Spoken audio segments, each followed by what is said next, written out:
Maribor gosti največji atletski dogodek v zgodovini slovenske atletike, evropsko ekipno prvenstvo 2. in 3. divizije. Pri sami izvedbi tega tekmovanja sodelujejo tudi Bistričani, ki so tesno povezani s kraljico športov. To je v bistvu za nas največji izziv, kar smo kdajkoli imeli v slovenski atletiki.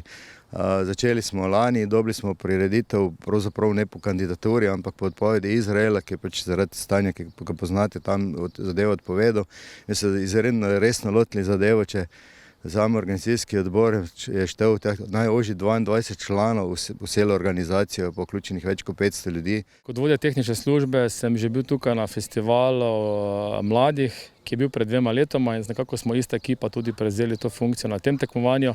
Seveda so izzivi tukaj dosti večji, saj je potrebno poskrbeti za pripravo stadiona pred tekmovanjem, kaj se tehničnih plati tiče. Moram priznati, da sem bil počaščen že samim povabilom organizatorjev, da me predlagajo kot napovedovalca v angleščini. To je velik dogodek, največji dogodek v atletiki v slovenski zgodovini. Tole tekmovanje oziroma sojenje na tem tekmovanju je pa res nekaj čisto drugega. Moja naloga je, da pomagam voditi tehnične službe in če kaj ne gre najboljše na stadionu ali je treba pripraviti, sem vedno poleg.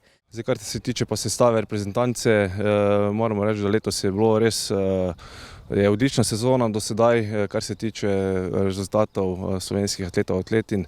Tako da smo imeli v bistvu sladke skrbi v veliko disciplinah in mislim, da smo sestavili res optimalno reprezentanco, ki se bo borila za vstop v prvo ligo. Moja naloga je, da sem v ekipi fizioterapevtov, torej skrbimo, da so celotna ekipa najbolj pripravljena za današnjo tekmo in pa jutrišnjo. In mislim, da zdaj organizatorji na Bistričane nimajo velikih pripomb zaenkrat.